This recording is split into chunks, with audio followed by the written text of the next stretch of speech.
Élodie se tenait là, dans la salle de réception, observant son frère Thomas avec une fierté tranquille.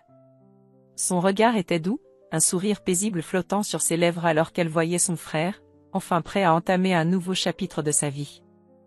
Le mariage de Thomas n'était pas seulement un événement familial, c'était un symbole d'une victoire sur l'adversité. Ce n'était pas seulement son jour à lui, mais aussi celui d'Élodie, qui avait accompagné son frère à chaque étape de sa vie, et qui, malgré les épreuves qu'elle avait traversées, trouvait une forme de guérison dans ce moment. Mais ce jour, qui avait commencé avec tant de promesses, allait bientôt se transformer en un défi inattendu. Élodie, à 30 ans, avait subi un accident tragique il y a 8 ans qui l'avait laissé avec un handicap permanent. Un accident de voiture qui avait bouleversé sa vie et qui l'avait obligé à redéfinir son existence. Si certains auraient succombé à la dépression ou à l'amertume, elle avait choisi de se reconstruire. Pas seulement en acceptant sa condition physique, mais en apprenant à surmonter la douleur émotionnelle qu'elle ressentait chaque jour. Aujourd'hui, elle était là pour célébrer son frère, et elle le ferait avec dignité, sans laisser son handicap dicter sa place dans ce monde. La salle était décorée de fleurs blanches et de guirlandes scintillantes, baignant dans la lumière douce d'une après-midi d'été. La cérémonie avait commencé dans une atmosphère joyeuse, mais quelque chose semblait ne pas aller avec Claire, la fiancée de Thomas. Elle était belle, radieuse, et pourtant, son sourire paraissait figé, comme si un fardeau invisible pesait sur elle. Élodie, toujours aussi observatrice, remarqua un petit détail, Claire jetait de fréquents regards sur elle, des regards emplis d'une froideur qui n'échappait pas à Élodie. C'était une sensation étrange, une tension sous-jacente, mais elle choisit de l'ignorer. Ce n'était pas son problème, et aujourd'hui était censé être un jour de bonheur. Elle se tourna vers le visage rayonnant de Thomas, se disant que, quoi qu'il arrive, elle était là pour lui, pour le soutenir. Puis, les mots du prêtre se perdirent dans l'air. L'instant tant attendu était arrivé, Thomas et Claire étaient prêts à échanger leurs vœux. Élodie était assise sur le côté, observant la scène. Tout semblait parfait. Mais alors que le prêtre leur demanda de dire leurs vœux, Claire se tourna brusquement vers Élodie. Un silence glacial envahit la pièce. Élodie n'eut pas le temps de réagir. Claire, la voix tranchante, lança d'un ton dur. « Qu'est-ce que tu fais ici ? Une femme handicapée comme toi ne fait que gâcher le plus beau jour de ma vie. Pars tout de suite, ne me fais pas honte. » Les mots frappèrent Élodie comme un coup de poing dans l'estomac. Les murmures commencèrent à se propager à travers la salle, mais Élodie garda son calme. Un murmure sourd se leva dans l'assemblée alors que les invités échangèrent des regards stupéfaits.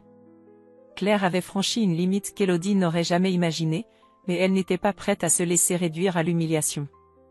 Au contraire, elle se redressa dans son fauteuil roulant, chaque muscle de son corps se tendant sous l'effort. Elle savait exactement comment répondre à cette provocation. D'une voix calme mais ferme, elle répondit, sans une once d'hésitation. « Très bien, alors rends-moi le cadeau de 50 000 $ que je vous ai offert. » Le silence tomba à nouveau, plus lourd, plus intense. Les invités observaient, bouche bée. Claire, figée sur place, cligna des yeux. Ses lèvres tremblèrent légèrement sous la surprise. Elle se précipita vers Élodie, cherchant des explications, des réponses à cette réplique qu'elle n'avait pas vue venir. Mais avant qu'elle n'eût le temps de dire un mot, Élodie continua, plus posée que jamais. « Je vous ai offert ce cadeau en toute bonne foi, mais si vous pensez que vous avez droit à tout ce que vous voulez, alors je vous demande de me le rendre. » Claire, déstabilisée par cette réponse inattendue, se tourna vers Thomas. Elle était perdue, incapable de répondre.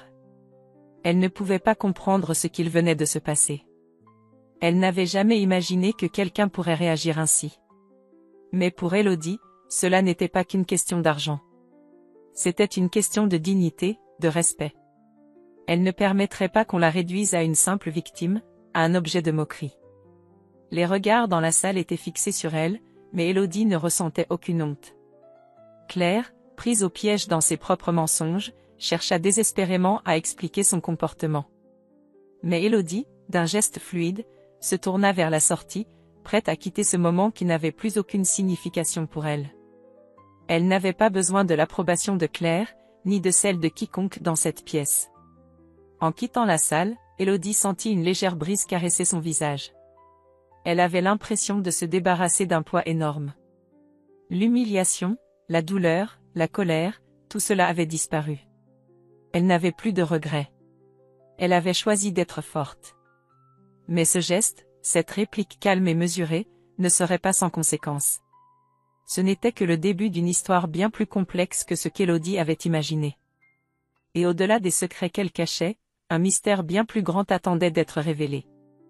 La question qui flottait dans l'air était simple: pourquoi avait-elle offert un cadeau aussi précieux à Thomas et Claire, et surtout, pourquoi leur demander de le rendre aujourd'hui?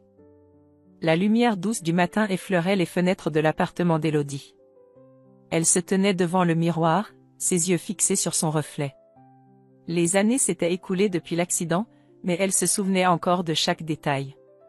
Chaque cicatrice sur son corps, chaque douleur profonde, et surtout, l'instant où elle avait cru que sa vie était finie. Mais au lieu de se laisser engloutir par cette pensée, elle avait appris à réécrire son histoire. Aujourd'hui, elle avait l'impression de revivre cette douleur, pas par sa condition physique, mais à cause des questions sans réponse qui revenaient la hanter après ce mariage. Ce geste calme face à l'humiliation de Claire avait certes marqué un tournant, mais il avait aussi rouvert des blessures du passé.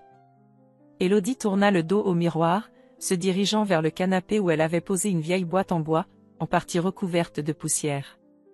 Elle savait ce qu'elle y trouverait: des souvenirs, des morceaux d'une époque révolue, des fragments d'une vie qu'elle avait laissés derrière elle. À l'intérieur, des photos, des lettres, des objets que seul l'amour et la douleur pouvaient rendre précieux. Son regard s'attarda sur une photo jaunie, où elle et Marc, son ex-petit ami, souriaient, insouciants, leurs visages baignés de lumière. C'était avant l'accident. Avant que tout ne change. Marc avait été l'amour de sa vie. Ils se connaissaient depuis l'université, où ils avaient partagé des années de rire, de rêves et de projets communs. Ils avaient des ambitions, des rêves à bâtir ensemble. Mais un jour, tout cela s'était effondré. L'accident avait été un tournant brutal dans leur relation. Marc, qui avait toujours été son pilier, s'était éloigné. Ce n'était pas immédiat, non. Au début, il était resté à ses côtés, la soutenant dans sa rééducation, l'aidant à se relever. Mais au fur et à mesure que les mois passaient, quelque chose avait changé en lui. Les silences étaient devenus plus longs. Les regards plus fuyants. Et puis un jour, il était parti. Sans un mot. Juste une note laissée sur la table. Je ne peux pas supporter ça. Élodie s'était retrouvée seule, abandonnée non seulement par l'homme qu'elle aimait, mais aussi par le monde qu'elle avait connu. Elle avait mis du temps à comprendre que la douleur de l'accident ne venait pas seulement du corps, mais aussi de cette perte irréparable. Elle ne comprenait pas pourquoi Marc l'avait laissée, pourquoi il l'avait abandonnée au moment où elle avait le plus besoin de lui. Elle s'était dit qu'il s'agissait peut-être d'une forme de faiblesse de sa part, un manque de courage. Mais au fond, elle savait que la vérité était plus complexe. La question qui lui restait, ce n'était pas pourquoi il était parti, mais plutôt pourquoi, après toutes ces années, ce cadeau de 50 000 $ était lié à lui. Les souvenirs de Marc étaient comme des fantômes dans sa tête, hantant ses pensées à chaque instant. Ces 50 000 $, ce cadeau qui semblait avoir un lien si étrange avec cette journée, était en réalité la clé de la réconciliation qu'Élodie n'avait jamais obtenue. Elle n'avait jamais voulu se venger de Marc, mais elle avait toujours voulu comprendre. Ce cadeau, qu'elle avait offert à Thomas et Claire, n'était pas seulement un geste de générosité. Il portait en lui un secret que Marc lui avait confié juste avant qu'il ne disparaisse. Élodie se leva, fermant la boîte avec soin. Elle savait qu'elle devait prendre des décisions difficiles. Le passé ne devait pas définir son futur, mais il était aussi une partie d'elle qu'elle ne pouvait ignorer. Elle avait des réponses à chercher. Et ces réponses se trouvaient dans le passé qu'elle avait laissé derrière elle. L'appel de la vérité était désormais plus fort que jamais. Elle ne pouvait pas continuer à fuir. Elle devait confronter ce mystère, découvrir la vérité qui s'était dissimulée sous les couches de silence et de non-dit. Ce n'était pas juste une question de vengeance ou de rédemption personnelle. Il y avait quelque chose de bien plus grand en jeu, quelque chose qui pourrait non seulement répondre à ses questions mais aussi lui permettre de tourner une page de sa vie qu'elle n'avait jamais complètement fermée. Le téléphone d'Élodie vibra soudainement sur la table basse. Elle le regarda distraitement, hésitant à répondre. C'était un message de Thomas. Elle l'ouvrit. Élodie, je suis désolée. Claire, elle m'a dit des choses aujourd'hui, et je ne sais pas comment réagir. Je t'en prie, viens me voir. J'ai besoin de toi. Les mots de son frère étaient pleins de confusion et de détresse. Élodie se sentit partagée. Elle savait que Thomas était perdu dans cette histoire. Mais était-elle prête à l'aider à démêler les fils de cette toile de mensonges et de secrets? Devait-elle vraiment ouvrir cette boîte de Pandore? Elle se leva, et, après un moment de réflexion, elle répondit. Je viens. Je suis là pour toi. Mais cette fois, je veux la vérité. Élodie s'était préparée à cette confrontation. Elle savait que, après ce qu'il s'était passé lors du mariage, rien ne pourrait être plus surprenant que les révélations qui allaient suivre. Mais la réalité avait un moyen de dépasser toutes ses attentes. Le lendemain matin, alors que les premières lueurs de l'aube commençaient à colorier le ciel, le téléphone d'Élodie avait vibré. Claire. Elle avait tenté de lui appeler à plusieurs reprises, mais Élodie avait choisi de ne pas répondre. Elle voulait éviter l'inévitable. Mais ce matin-là, elle décida de lever le téléphone et d'accepter la conversation. Élodie, je dois te parler. La voix de Claire était tremblante, presque anxieuse. Ce n'était pas du tout la même Claire arrogante et dédaigneuse qu'elle avait connue hier. Cette voix trahissait quelque chose de fragile, de brisé. Je n'aurais jamais dû dire cela. Ce n'est pas ce que je pense. Élodie prit une profonde inspiration, sentant la tension dans l'air. Elle avait pris sa décision. Elle n'allait pas se laisser manipuler par des excuses faciles. Elle voulait comprendre, et elle voulait surtout des réponses. Claire, pourquoi m'as-tu traité ainsi devant tout le monde? Demanda Élodie, sa voix calme mais ferme. Pourquoi m'humilier de cette façon? Un silence lourd s'installa de l'autre côté de la ligne. Puis, enfin, Claire répondit, d'une voix presque brisée. J'ai agi sous l'impulsion. J'ai vu en toi un obstacle, une menace. Tu sais, parfois, on réagit avec des peurs qu'on ne comprend même pas soi-même. Élodie serra les poings, ses ongles s'enfonçant légèrement dans la paume de ses mains. Ces mots étaient la vérité brute, mais elle ne voulait pas entendre des justifications vides. Ce qui l'intéressait, ce n'était pas la peur de Claire, mais la vérité qui se cachait derrière tout cela. Pourquoi l'avait-elle humiliée? Pourquoi cette rancune et cette hostilité qui semblaient naître de nulle part? Claire, consciente de la distance qui s'était instaurée entre elles, décida alors de prendre un autre chemin. Élodie, je ne t'ai pas dit toute la vérité. Claire soupira avant de continuer. Tu te souviens de Marc, n'est-ce pas? Le nom de Marc fit écho dans l'esprit d'Élodie, un rappel douloureux. Elle se figea. L'histoire qu'elle pensait avoir oubliée venait de ressurgir, plus forte que jamais. Marc. L'homme qui l'avait laissé, l'homme qui avait joué un rôle crucial dans cette histoire. Et maintenant, Claire, son ennemie apparente, était sur le point de dévoiler quelque chose d'encore plus surprenant. Marc et moi. Commença Claire. Elle semblait hésiter, comme si elle pesait chaque mot. Avant qu'il ne parte, nous étions ensemble, Élodie. Nous avons eu une histoire. Et quand il t'a quitté, c'était à cause de moi. Les mots durs, frappant Élodie comme un coup de poignard, résonnèrent dans son esprit. Marc et Claire avaient partagé quelque chose. Un secret qu'elle n'avait jamais su. L'image de Marc, cet homme qu'elle avait aimé, mais qu'il avait abandonné sans un regard en arrière, se mêlait à celle de Claire, la femme qu'il avait toujours détestée sans raison apparente. Les pièces du puzzle semblaient enfin s'assembler, mais la vérité était encore plus douloureuse qu'Élodie n'aurait pu l'imaginer. « Tu as causé cela » murmura-t-elle, la voix étranglée. « C'est à cause de toi qu'il m'a laissé ?» Claire marqua une pause, sa voix tremblant de honte. « Je pensais que c'était la meilleure chose à faire. Quand il m'a dit qu'il voulait partir, je n'ai pas voulu qu'il se sente coupable. Je lui ai dit que je pouvais l'aider à oublier. » Élodie se sentit comme engloutie par une vague de trahison. C'était comme si son monde entier s'écroulait sous ses pieds. Elle avait cru que Marc l'avait laissée à cause de son handicap, de sa faiblesse. Mais ce qu'elle venait d'apprendre changeait tout. Marc l'avait laissée, non pas à cause de sa condition, mais parce qu'il avait cédé à la manipulation de Claire, une femme qu'il avait aimée dans un autre moment de sa vie. Claire l'avait éloigné de lui, jouant sur les faiblesses de Marc et l'ignorant d'une manière si perverse qu'il n'avait jamais vu venir. Un silence pesant s'étira entre elles. Élodie se leva, se dirigeant lentement vers la fenêtre.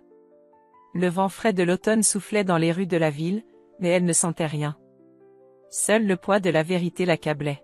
« Pourquoi me dire tout cela maintenant ?» demanda Élodie, son ton plus froid que jamais. « Pourquoi m'expliquer tes erreurs maintenant, après tout ce temps ?» Claire sembla hésiter avant de répondre, sa voix plus fragile que jamais. « Parce que je ne peux plus vivre avec le poids de ce secret. Je vois bien maintenant ce que j'ai détruit. Et je ne veux plus que cette haine nous sépare toutes les deux. » Élodie ferma les yeux, ses doigts serrés sur le bord du meuble. La douleur de cette révélation était insupportable, mais elle devait l'accepter. Claire avait détruit sa vie, et pourtant, elle cherchait maintenant la rédemption. Élodie ne savait pas si elle devait lui accorder cette rédemption, mais elle savait qu'elle ne pouvait pas laisser ce secret continuer à la hanter. « Je ne sais pas si je peux te pardonner, Claire, dit-elle enfin, d'une voix calme mais ferme. Mais ce que je sais, c'est que je dois avancer. » Les jours qui suivirent la révélation choquante de Claire ne furent pas simples pour Élodie. Elle avait passé ses nuits à réfléchir sur ce qu'elle venait d'apprendre. Marc et Claire avaient partagé une relation secrète, et c'était cette trahison qui avait conduit à la rupture de son histoire avec Marc. Cette vérité l'avait profondément bouleversée, mais elle savait aussi qu'elle ne pouvait pas se laisser submerger par la colère ou la haine. Elle avait traversé trop de choses dans sa vie pour succomber à ses sentiments destructeurs. Le jour suivant, Élodie reçut un message de Thomas. Il semblait être dans un état de confusion totale, incapable de comprendre ce qui venait de se passer lors de la cérémonie. Il avait besoin d'elle, et elle savait qu'il était grand temps de lui offrir des réponses. Non seulement pour lui, mais aussi pour elle-même. Il était désormais clair qu'elle avait un rôle à jouer dans cette histoire, un rôle qui allait au-delà du simple soutien à son frère. Il était temps de démêler les fils de ce passé, et plus que jamais, Élodie comprenait qu'elle devait prendre les choses en main. Lorsqu'elle arriva chez Thomas, elle le trouva assis à la table de la cuisine, les mains jointes devant lui. Il était pâle, ses yeux cernés de fatigue, comme s'il n'avait pas dormi depuis des jours. Il leva les yeux lorsqu'il entendit la porte s'ouvrir. « Élodie, je suis désolé pour ce qui s'est passé. Je ne comprends pas, je ne sais pas comment réagir, » dit-il d'une voix éteinte. Élodie s'assit en face de lui, son regard calme, mais son esprit en alerte. Elle savait qu'il n'était pas prêt à entendre tout ce qu'elle avait à dire, mais elle aussi devait être prête à tout entendre de sa part. « Thomas, il est important que tu écoutes. Ce que Claire a fait ce jour-là, ce n'était pas juste de l'impulsivité. C'était plus compliqué que ça. » Elle marqua une pause avant de continuer, son ton plus ferme. « Claire et Marc, ils ont partagé quelque chose avant que toi et Claire ne vous engagiez. Ils ont eu une histoire. Et ce qui s'est passé ce jour-là, au mariage, c'était la conséquence de cette histoire. » Thomas fronça les sourcils, comme s'il avait du mal à assimiler ce qu'Élodie venait de dire. « Quoi? Claire et Marc? Mais comment est-ce possible? Je n'ai rien vu de tout cela. » Élodie prit une profonde inspiration avant de répondre. Marc est parti parce que Claire lui a dit de partir. Elle a joué sur sa culpabilité, sur ses peurs. Et c'est à cause de cette manipulation qu'il m'a laissé. Elle fit une pause. Je ne veux pas que tu crois que je cherche à te faire du mal, mais il faut que tu comprennes. Ce n'était pas juste à cause de mon handicap, Thomas. C'était bien plus complexe que ça. Thomas semblait abasourdi. Il se leva, faisant les 100 pas, une main sur son front, comme s'il cherchait à digérer l'ampleur de ce qu'il venait d'entendre. Mais pourquoi Claire me l'a-t-elle caché? Pourquoi m'avoir dit qu'elle n'avait jamais eu de relation avec lui? Élodie baissa les yeux, se sentant épuisée par cette conversation. Elle n'avait pas de réponse à cette question. Pourquoi Claire avait-elle menti? Pourquoi avait-elle gardé ce secret pendant tout ce temps? Élodie ne savait pas, mais ce qu'elle savait, c'était que Thomas méritait de connaître la vérité. La vérité complète. Parce que Claire a peur, Thomas. Elle a peur de perdre tout ce qu'elle a. Elle ne voulait pas que tu saches la vérité, car elle savait que cela détruirait ce qu'elle avait construit avec toi. Mais je crois que c'est à toi de décider maintenant. Thomas la fixa, les yeux remplis de confusion. Puis, après un long moment de silence, il s'assit à nouveau, cette fois plus calme. Je ne sais plus quoi penser, Élodie. Je ne sais pas si je peux lui pardonner. Élodie posa une main sur la sienne, un geste de réconfort, mais aussi de sagesse. Pardonner ne veut pas dire oublier. Mais tu dois choisir ce que tu veux pour ta vie. Ne laisse pas ce secret détruire ce que tu as avec elle, si tu tiens encore à elle. Mais tu dois aussi être honnête avec toi-même.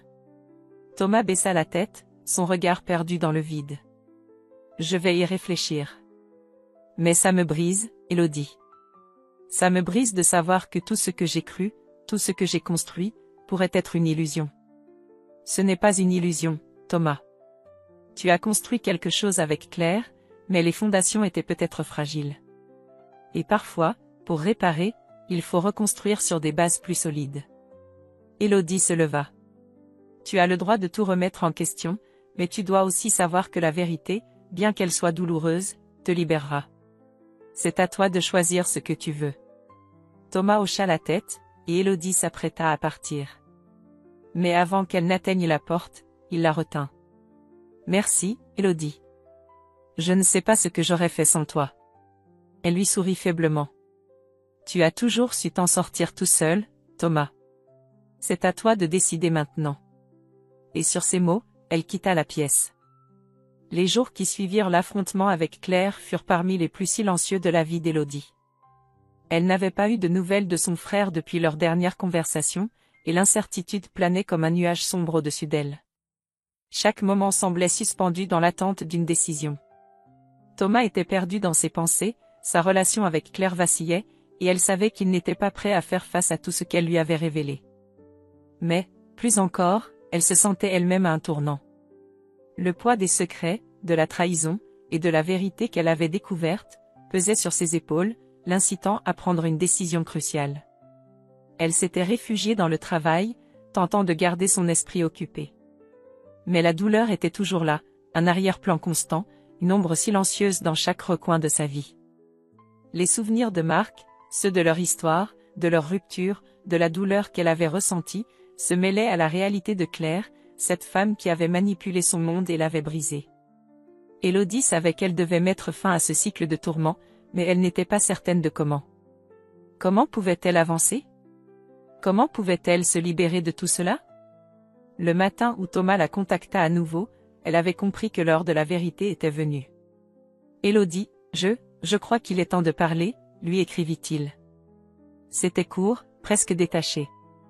Mais Élodie savait qu'il avait pris sa décision.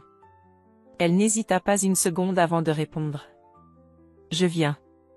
Quelques heures plus tard, elle se tenait devant la porte de la maison de son frère, le cœur battant fort, mais cette fois, elle se sentait prête. Prête à tout.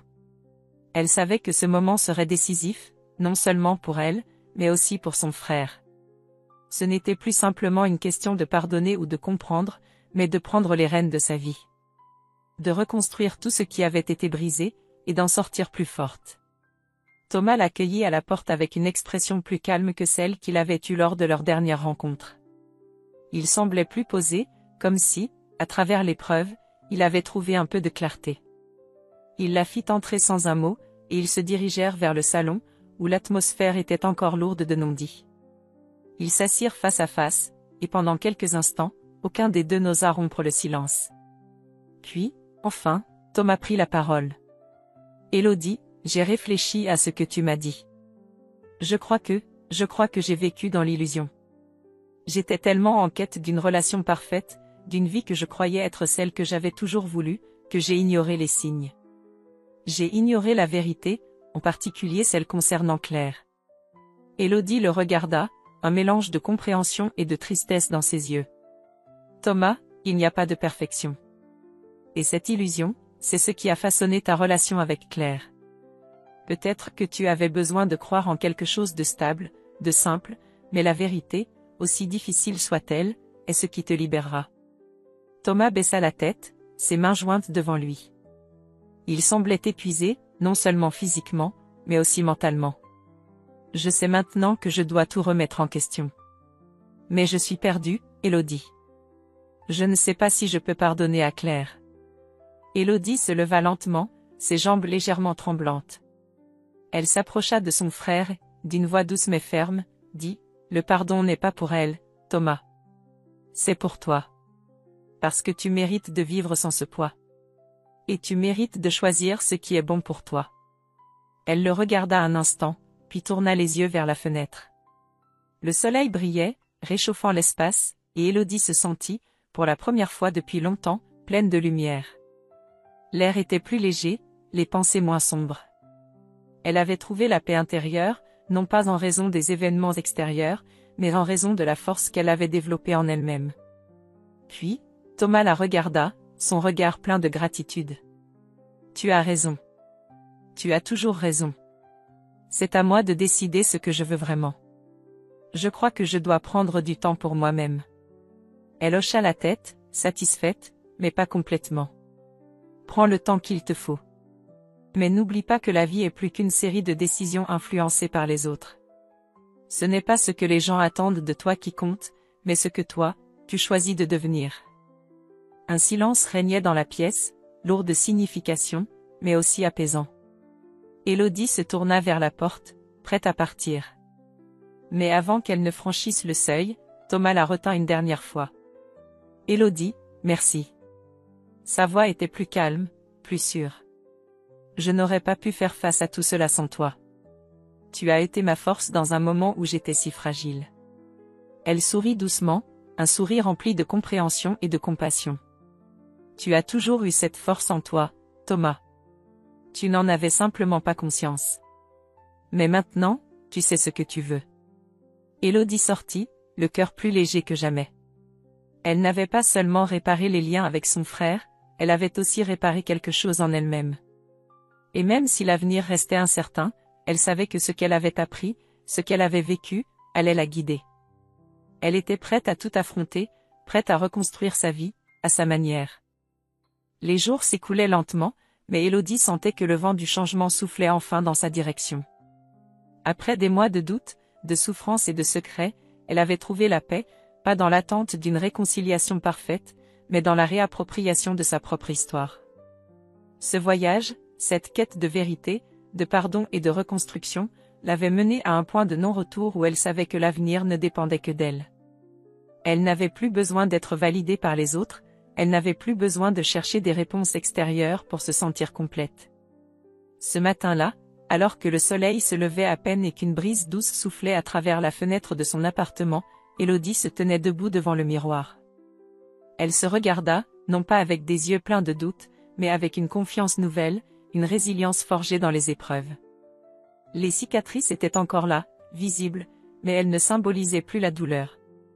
Elles étaient des marques de sa force, des témoins d'une femme qui avait su renaître de ses cendres. Elle sourit, non pas par obligation, mais parce qu'elle le ressentait profondément. Son téléphone vibra sur la table. C'était un message de Thomas. « Élodie, j'ai pris une décision.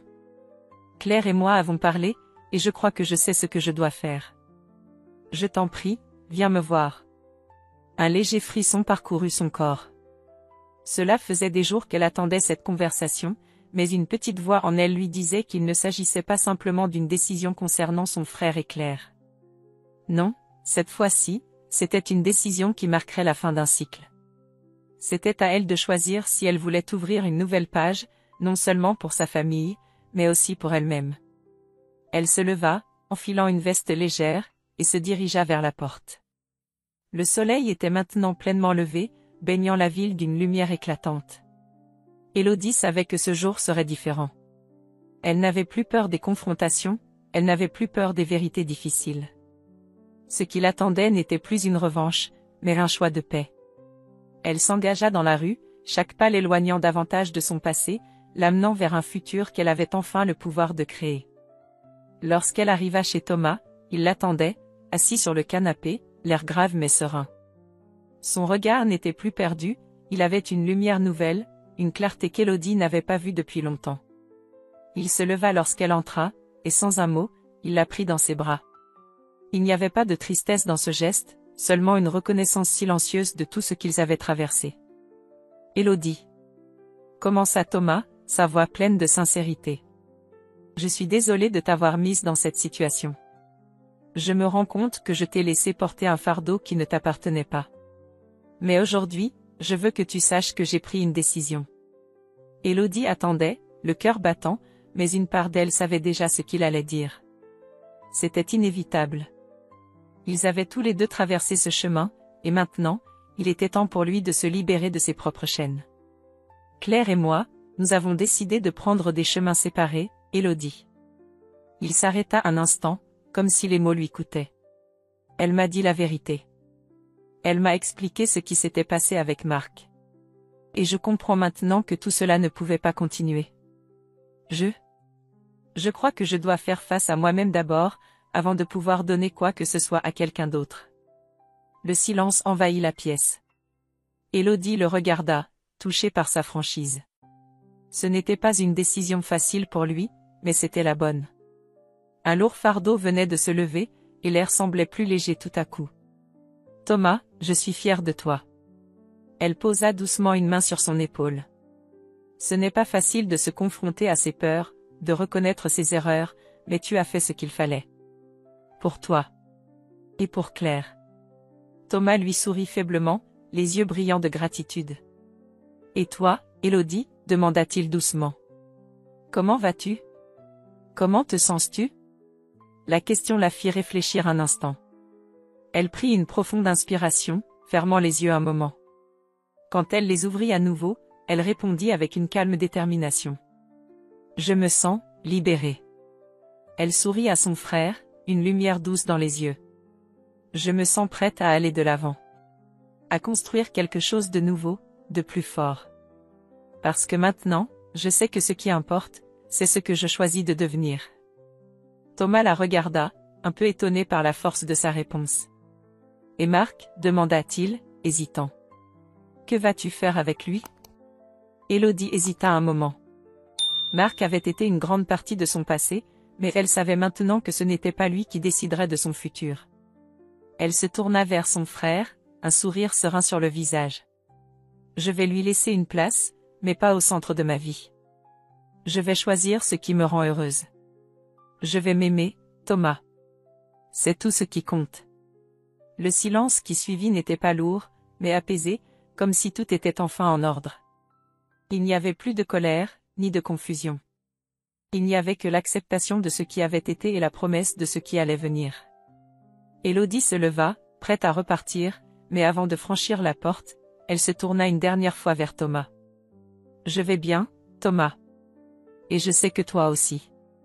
Sur ces mots, elle s'éloigna, son cœur léger, les yeux tournés vers l'avenir. Un avenir qu'elle était enfin prête à embrasser.